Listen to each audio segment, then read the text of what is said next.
How do requirements and acquisition work together? How do we decide when the list of things that the warfighter wants is larger than what we can afford? How do we do it more affordably in a way that we can maintain technical superiority? We need to emphasize the importance of not only innovation from a technology perspective, but innovation from a process perspective.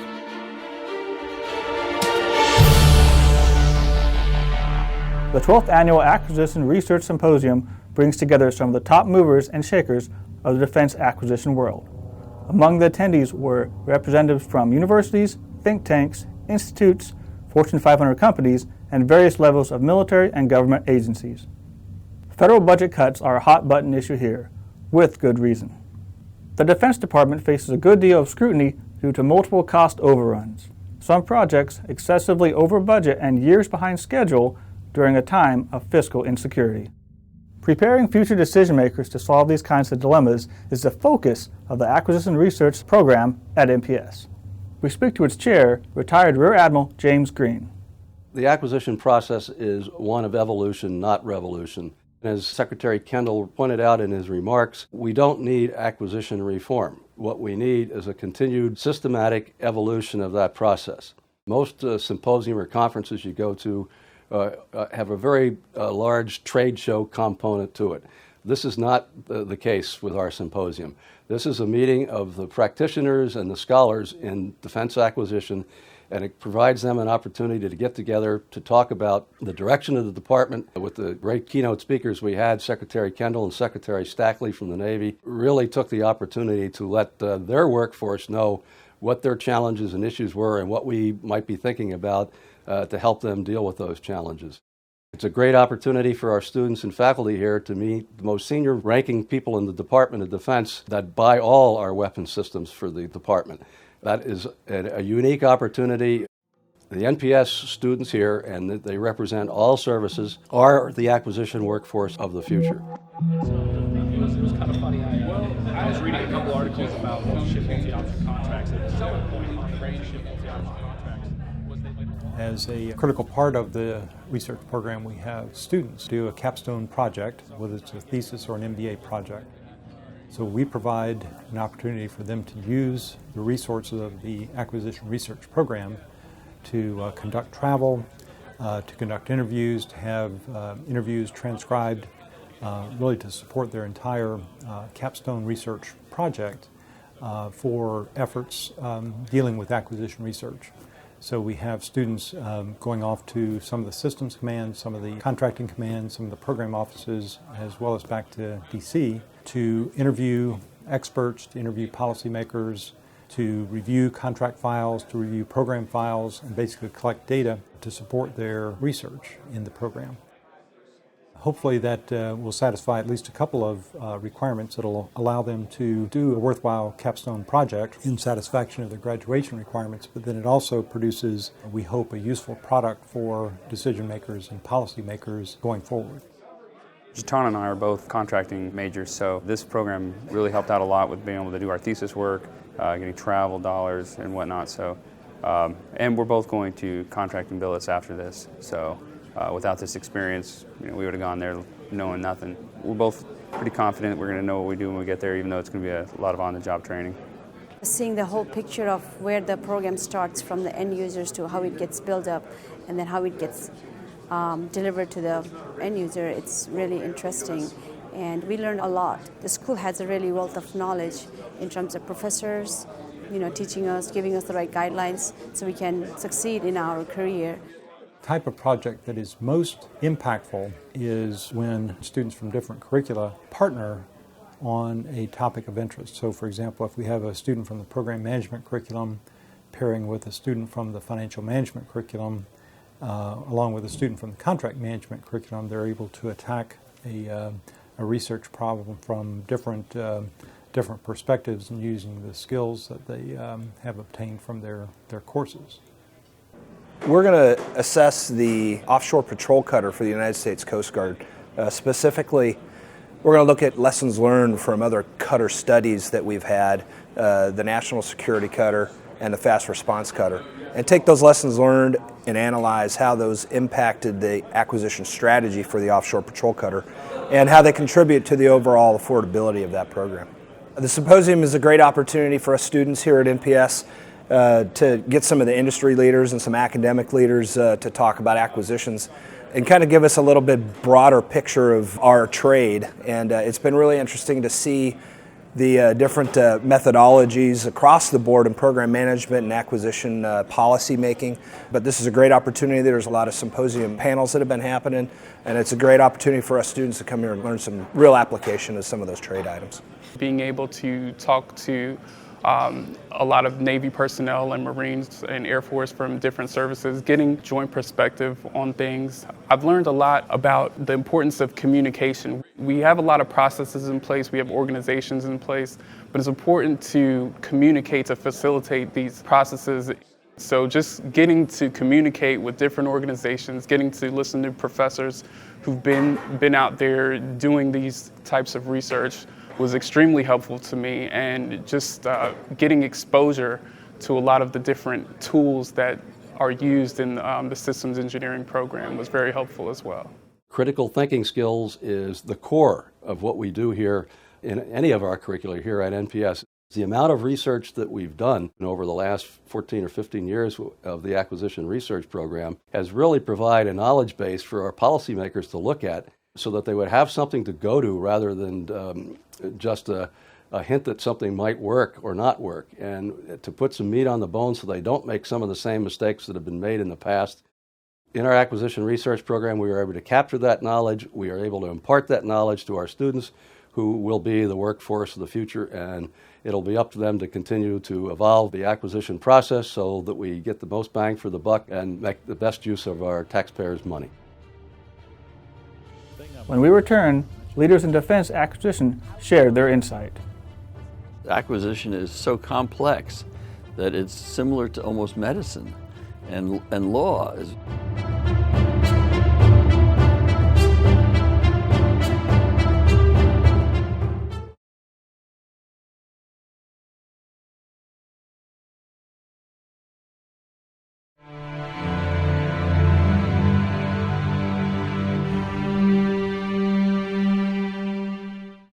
Providing logistics and technology for the world's largest military force is no easy task. In the next 3 short interviews, defense acquisition insiders share their perspective. In my opinion, acquisition is how we take our national strategy and how we get it to the warfighter and help him or her actually do their job. I see it as a vital part of that. One of the interesting things that people try to learn more about is how do requirements and acquisition work together? How do we decide when the list of things that the warfighter wants is larger than what we can afford? How does one skinny that down? And I think although it's the requirements people's job to think about it, it's also our job to help them understand what it means. I look at what we do every day as a team sport. We don't do it by ourselves. I have to talk to the comptroller people. I have to talk to the CAPE people. I have to talk to the services. They're the ones that are actually going to have to use what we put together and what we develop. Fiscal people who have to pull together the budgets. The Congress. If the Congress is not with us, in the end, the American public has to say, yes, this is a good use of my tax dollars, and I think it's the way to go. So it is a huge team sport, and I think we think about it like that, and I think that's good. These kinds of symposiums are extremely valuable. It does get us away from Washington. The fact that it takes us a long time to get here also keeps us from being in the daily fray. And so we can actually talk about things and say, well, how can we do things better? The meetings have grown over time in the sense that I think that they've gotten at the big issues, that they really do a good job of teeing up kind of what are the current issues and what should the discussion be. There's so much to be learned in terms of interaction. I may not always agree with GAO, but hearing their perspective, hearing what the services think, really give you ideas of where you can make improvements. Thinking outside of our own organizations is very important for us getting the right thing for the warfighter and the taxpayer. And I think that's kind of the bottom line. How can we do what's best for the taxpayer, for the U.S. military, and do it more cost effectively and better?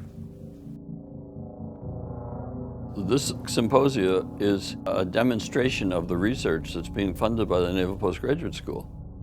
And I think that's so important that the school itself is funding these programs. We don't have that anyplace else, that I know of at least, and I think that's so important, and I've said this publicly even. The Naval Postgraduate School's acquisition research program is so important.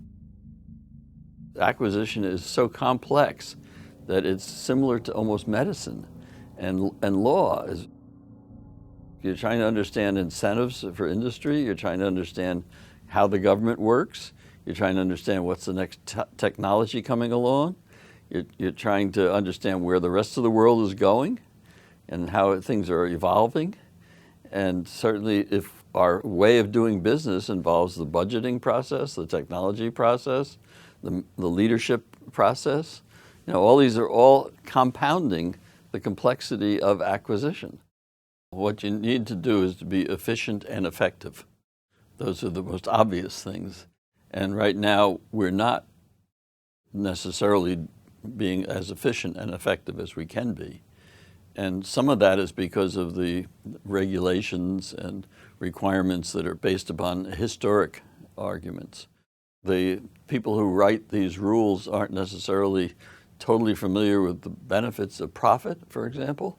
You want to reinvest that into innovation as contrasted to, they think that if you cut profit out, that you therefore lower the price. But the price isn't based on profit. The price is really based upon cost of all the stuff you're buying. Clearly, if you're going to maintain technological superiority, you have to invest in research.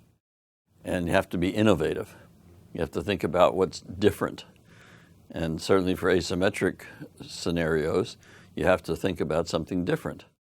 What you really want is cooperation between people at a university that are doing research in a given area for innovation. If you want to be ahead of the state of the art, then you want to take advantage of them. But you certainly want industry and government to work closely together.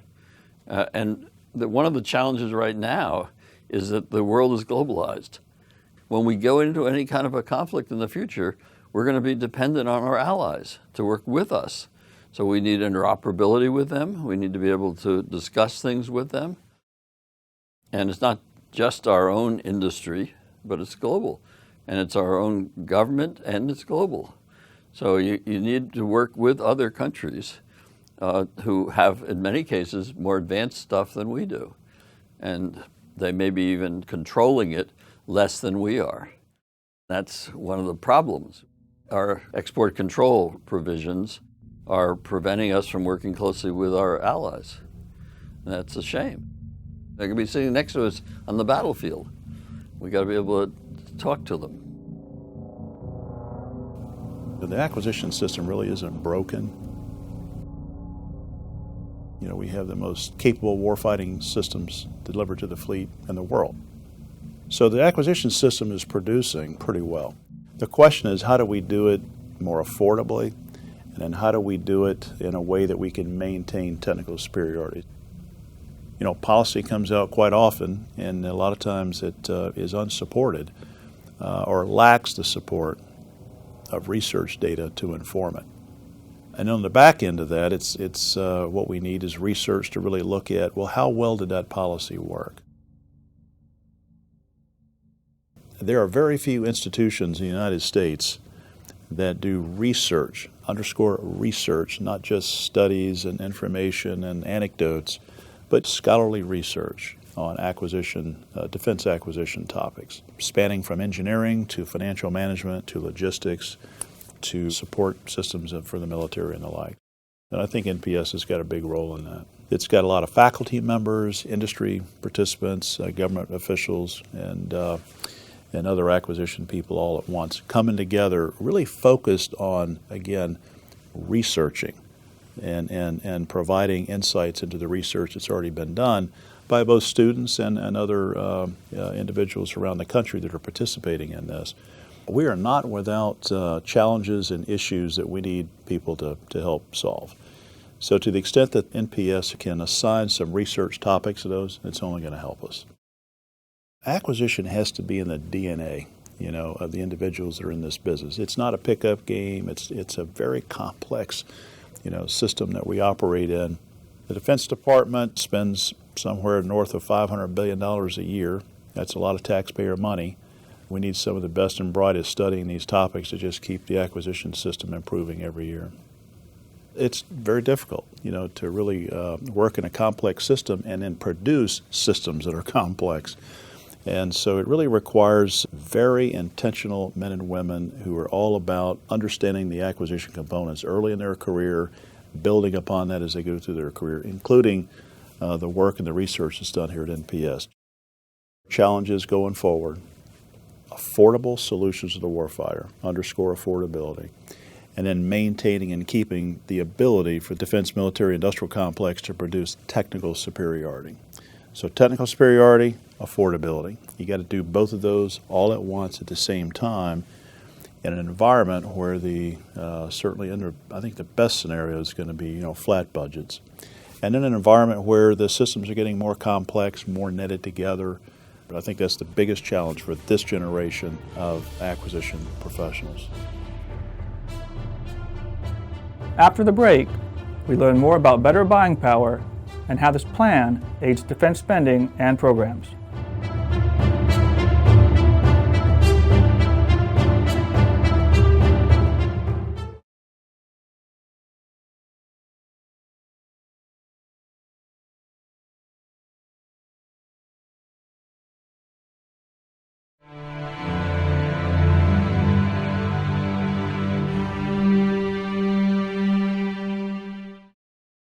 Better buying power, a philosophy, a management approach of continuous improvement. It is not everything we will do, but it is a good set of action items for us to take going forward. I don't believe in dramatic acquisition reform steps that are going to change everything overnight. It's a lot of hard work on a lot of different fronts. A lot of the things that are designed to improve efficiency and productivity. So that's still very much a part of what we're doing with better buying power. But what's added here is an increased emphasis on technological superiority. In our last segment, we learned how this strategy affects defense programs and spending. The way I look at better buying power, it's across a range of everything, and that each of us kind of takes what helps us do our job better, and we use that. So the aspects that are really important to me are things like affordability. And affordability is really, how does your program fit into the bigger picture? It's not how much a program costs. And my favorite example for that is, I know how much a Porsche costs. I know I can't afford one on my budget. And so affordability is a bigger picture. Another part of better buying power that's really important to my office is what we call should cost.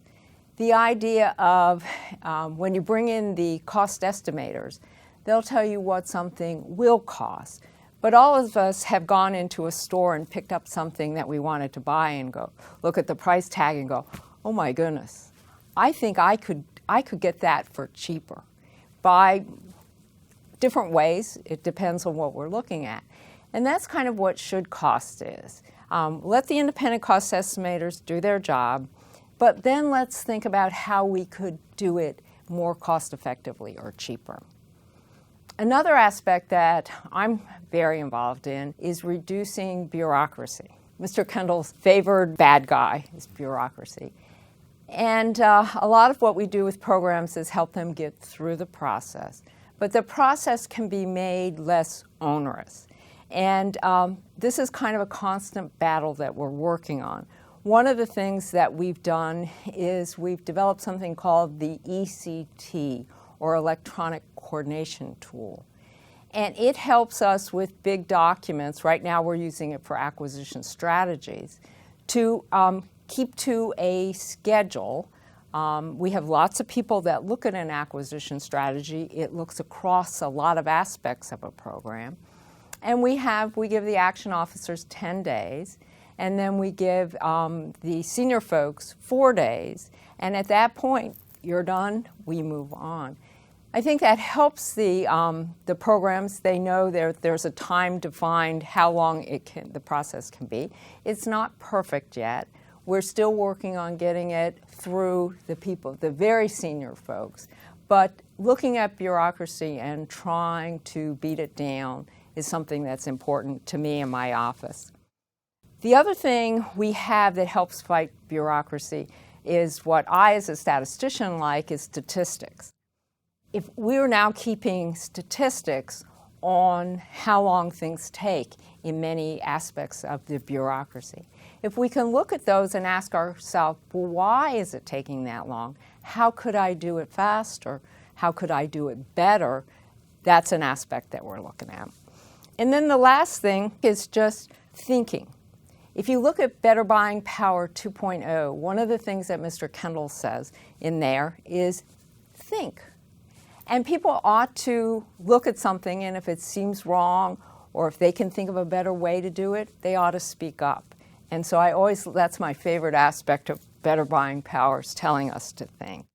And then the last thing I'd like to mention, I would be remiss if I did not as a statistician, and Mr. Kendall mentioned it this morning. He put out a report called Performance of the Defense Acquisition System. It's on the web. The 2013 and 2014 reports are on the web, and he's just about finished the 2015. But read through it and learn a lot about the big picture of acquisition and think about how we can, all of us, make better improvements there. This has been Inside NPS. Until next time.